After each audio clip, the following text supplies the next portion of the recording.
In this lecture, we'll talk more about sentence semantics, and in this regard, we'll focus on the role of situations in sentence semantics and how various situations are represented in sentences and how the meanings can be understood in a deeper manner if we could understand these situations.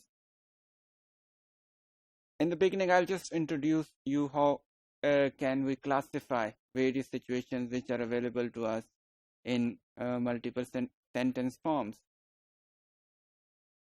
Situations can be classified into various forms as process or static situations or tenses or aspects or processes uh, in various languages. And this classification definitely helps us in understanding the meanings in a detailed manner. If we just broadly look into situations which are generally used in various kinds of sentences, they are of two major kinds: static situations and dynamic uh, situations. Situations. Static situations are those which do not represent an action. Rather, they show us a state at a certain period of time. For example, if I say I love pizza, so this is a state, and there's no action involved. If you look at the internal structure of the sentence, you'll find that there is no action here which is being emphasized upon. But in comparison, if we look at dynamic situations, they reflect into to an action. For example, he was driving a car. So driving and drive is very much a dynamic action. Uh, so we could understand that these two different situations are those which we usually confront in our in our most of the sentences. These states or dynamic actions could be described by various verbs. Some verbs specifically describe states, for example, know, think, love, like, have, remain. All these examples, and there are many more. They do not, primarily speaking, they do not reflect on any action, rather, they represent a certain state. For example, if I say, I like to watch movies, like reflect represent a state here, and it cannot be said that I am liking to watch movies. In English language, this structure would convey no sense. So I like to watch movies show a certain state. Similarly, there are certain verbs which convey dynamic situations. For example, eat, drive, walk. If you just focus on these words, eat, walk, they themselves contain actions. So their internal structure of the sentences, their meaning, their commonsensical overview make us to reach to the conclusion that they provide us a semblance of an action, rather the actions themselves. For example, if I say I killed a snake, this reflects into a dynamic situation in which I killed a snake. There are types of dynamic verbs further. For example, we have durative, which is applied on certain situations in which an action lasted for some time. For example, Maria slept. So we could assume that Maria slept for a certain period of time, and then obviously she would have woken up. So we call such situations, or the verbs which reflect on such situations, as durative.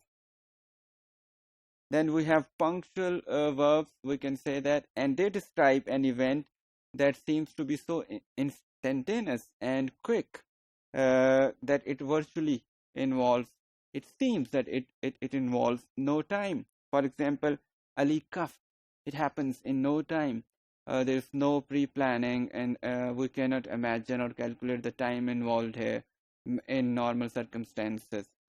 So, or we say Lisa laughed. So in all these situations, we can see that actions are very instantaneous.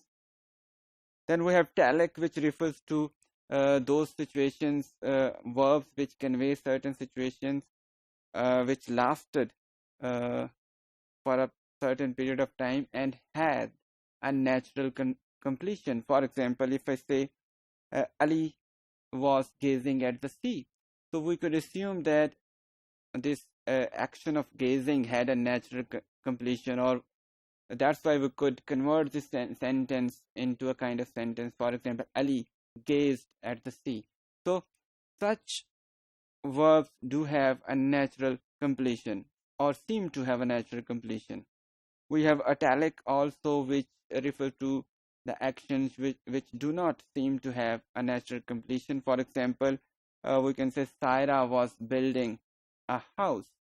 So in this example, you can never be sure that was Saira able to complete the building of house or not. So we are not sure of the completion. So such verbs which convey such tenses or meaning may be known as italic. Then we can see a distinction between events and processes as well. Events are uh, those linguistic events in which we see a situation as a whole. For example, the mine blew up. It's a whole situation.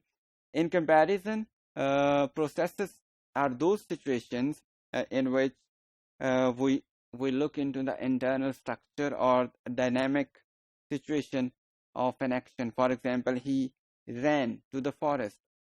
Processes can be seen as inquisitive and resultative. Inquisitive are those which reflect on a certain change in a situation or an action or in a state, and resultatives are those which focus on uh, uh, the completed task more or the results of a task more.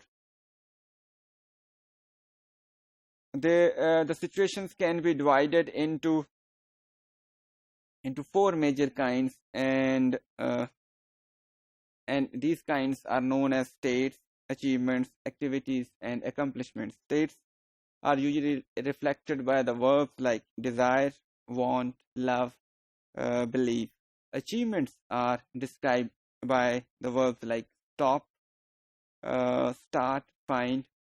Activities, they reflect on unbounded processes, and they are usually represented by the verbs like walk, swim, push, uh, or you could, for example, you can say push a car. Accomplishment, which are bounded processes, shows complete actions, can be shown by expressions like run a mile, draw a circle. So all these situations and their understanding help us to reach sentence meanings.